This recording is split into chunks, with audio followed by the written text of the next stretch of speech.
Hello, I'm Rosa from Vancouver, privileged to be learning and unlearning on the ancestral and unceded lands of the Musqueam, the Squamish, and the Tsleil-Waututh Nation. As school leaders, we face overwhelming responsibilities, work intensification, and burnout. This often makes it difficult to choose where to place importance, frequently neglecting reflection on our actions or finding the patience or time to impact teacher and student learning effectively. Psychologist Albert Bandura found that when faced with obstacles, setbacks, and failures, those who doubt their capabilities, slacken their efforts, give up, or settle for mediocre solutions. Those who have a strong belief in their capabilities redouble their effort to master the challenge. He also expressed that the outcomes we seek are only achievable through interdependent efforts, requiring us to work together to accomplish what we cannot achieve alone. Therefore, Bandura's definition of collective efficacy is a group's shared belief in its conjoint capability to organize and execute the courses of action required to produce given levels of attainment.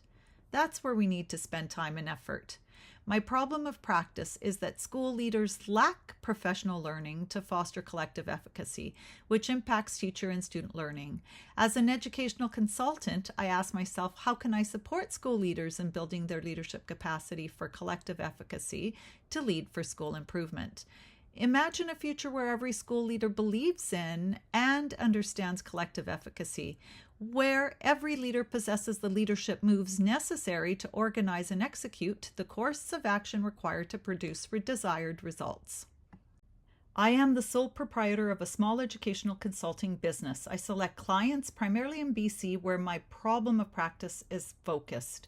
Many clients know me, enabling authentic conversations. The work I undertake with leaders ultimately must work for them to engage their staff. Therefore, having been an insider, I understand the challenges and complexity of working with teacher unions in BC, what principals have the discretion to do and what they don't.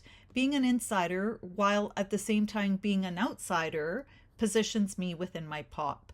Despite differences in district or school structures, most leaders, whether rural or urban, seek to lead a cohesive staff toward shared goals, making my POP relevant to the work I undertake. I inspire and empower school leaders to establish collaborative roots through models I've developed, drawing from my academic learning and successful change leadership experience. My POP research enhances my consultancy, ensuring I stay updated with the latest knowledge, skills, and best practices in educational leadership. I continually evaluate my actions to better serve my clients and increase my impact. I'm choosing a blended leadership approach. Collective leadership emphasizes the importance of working interdependently, focusing on shared work rather than the positions of or personal characteristics. The influence leaders exert occurs through the work they do together. Thriving educators and students are the desired outcome of collective school leadership. So the graphic shows there are 7 change leadership functions on the left. The top 4 are precursors to the bottom 4. The 7 functions influence collective development experiences at a site, enhancing the collective leadership capacity of all involved. As collective leadership capacity increases, collective leadership practices improve, effectively influencing student outcomes. Collective leadership harnesses the full potential of team members, leading to more innovative and adaptive outcomes. However, its effectiveness is highly context dependent, working best in environments that value collaboration and have a culture of mutual respect and effective communication. The primary challenges inherent in this model is how does a leader motivate staff to participate and further design and ensure the process doesn't get mired in consensus building and non-action. How does this theoretical model look like in practice? Meanwhile, transformational leadership can address the challenges inherent in collective leadership, as transformational leadership is inspirational and motivational. As seminal researcher Byrne states, leaders and followers help each other ascend to higher levels of morality and motivation. Like collective leadership, it establishes a clear vision, fosters employee empowerment, improving engagement performance and capacity building, and embracing change with a goal to achieve results.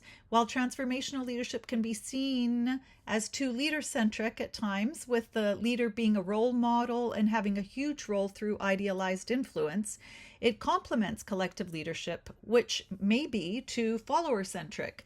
Combined, the leadership models better inspire action to occur to affect student outcomes. These two blended leadership models will support the research I undertake in my problem of practice, ultimately allowing me to provide effective professional learning necessary to work with school leaders as they learn to successfully lead through the lens of collective efficacy.